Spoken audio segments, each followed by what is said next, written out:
इस वक्त हमारे साथ मौजूद हैं आसिम तनोली साहब, तो हम उनसे पूछना चाहेंगे हज़ारा कल्चर डे के हवाले से क्या पैगाम है उनका।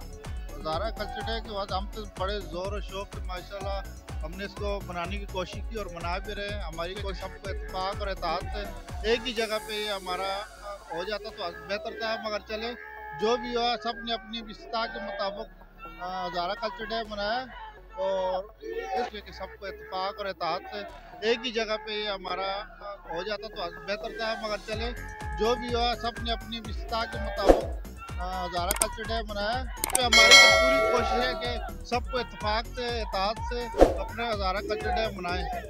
किसी के हम अपने जोर अपनी पूरी कोशिश करते हैं कि हज़ारा कल्चर डे अच्छी तरीके से मनाया जाए और इसमें हमारी जो भी तावन होगा, जितनी भी कोशिश होगी, हम इसको करेंगे सब।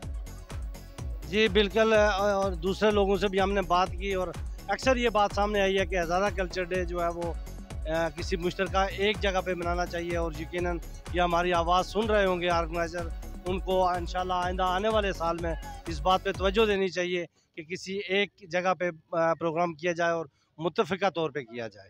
बहुत शुक्रिया।